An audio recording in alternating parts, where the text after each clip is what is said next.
আজকে আমি তোমাদের সঙ্গে শেয়ার করছি বেগমতি চিকেন, কিন্তু একটু অন্যভাবে। এই বেগমতি চিকেন বানানোর জন্য প্রথমেই আমি 500 গ্রাম বোনলেস চিকেন ছোট ছোট টুকরো করে কেটে নিয়েছি।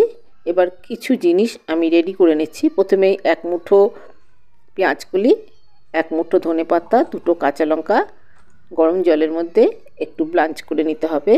ঘড়ি ধরে 1 মিনিট সময় এটাকে আমি একটু গরম জলের মধ্যে ফুটিয়ে নেব। দেখতেই পাচ্ছ জলটা ফুটে গেছে। এর মধ্যে পেঁয়াজ পাতাটা দিয়ে দিয়েছি, এরপর দিয়ে দিলাম ধনে পাতা, এরপর 2টো কাঁচা লঙ্কা দিয়ে দিলাম। লঙ্কাটা যে যেমন খাও সেইভাবেই লঙ্কাটা ব্যবহার করবে। এবার একটু উল্টে দিয়ে পেঁয়াজটাকে একটু এপিট ওপিট করে নিয়ে একটু সেদ্ধ হতে দেব। অপরদিকে সামান্য কাজু বাদাম আর 4 মগজ আমি গরম জলের মধ্যে ভিজিয়ে রেখে দিচ্ছি।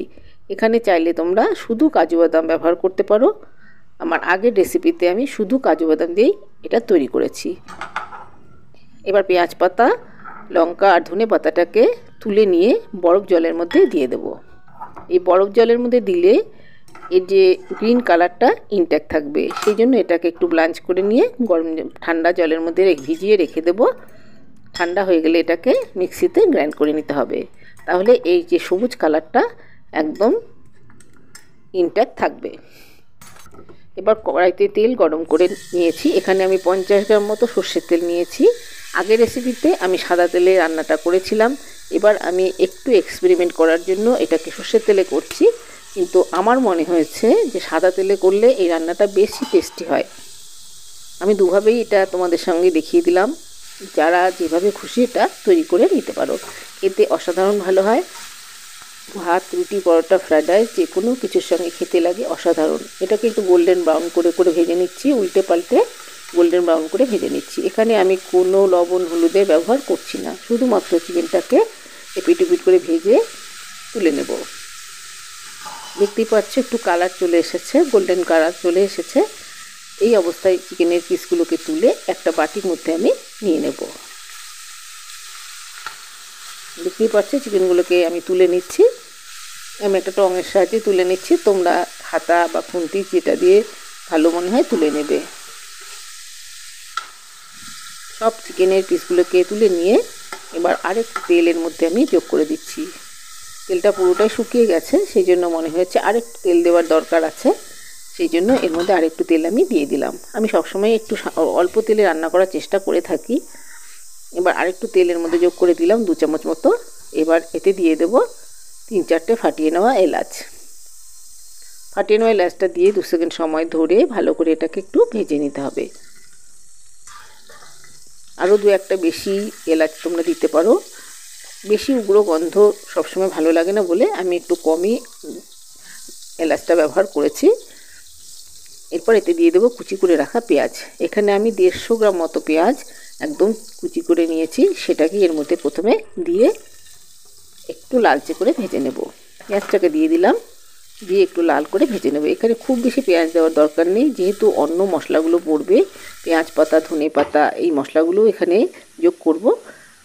দেখতেই পাচ্ছ পেঁয়াজটা একটু লাল হয়ে গেছে। এবার দিয়ে দিলাম 1 চামচ আদা বাটা, 1 চামচ রসুন বাটাটা আগে দিয়ে দিলাম, এরপর দিয়ে দেবো 1 চামচ মতো আদা বাটা।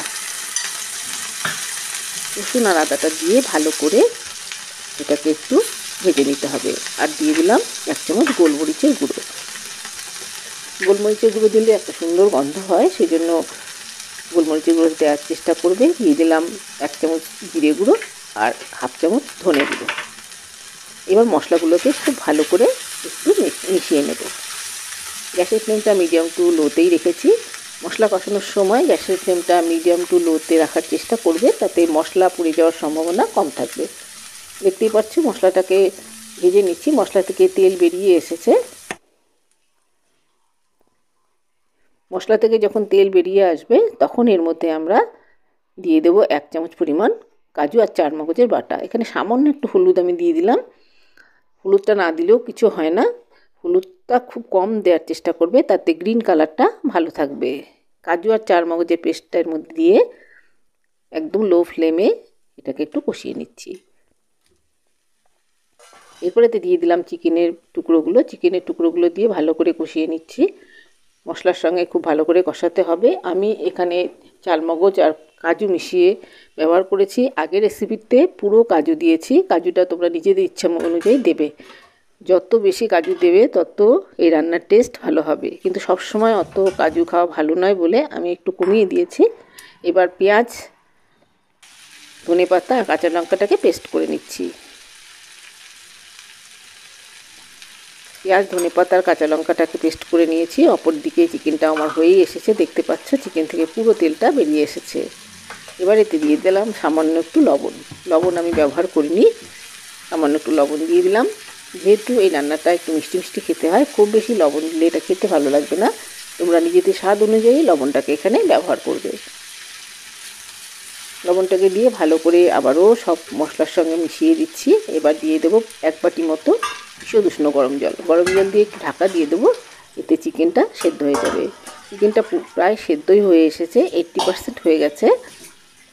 আগে ভেজেছি তারপর কষিয়েছি, সেই জন্য চিকেনটা প্রায় অলমোস্ট 80% হয়ে এসেছে। এবার একটু ঢাকা চাপা দিয়ে এটাকে বাকিটা সেদ্ধ হতে দেব। আর দেখো পেস্টটা কতটা সবুজ কালার হয়েছে।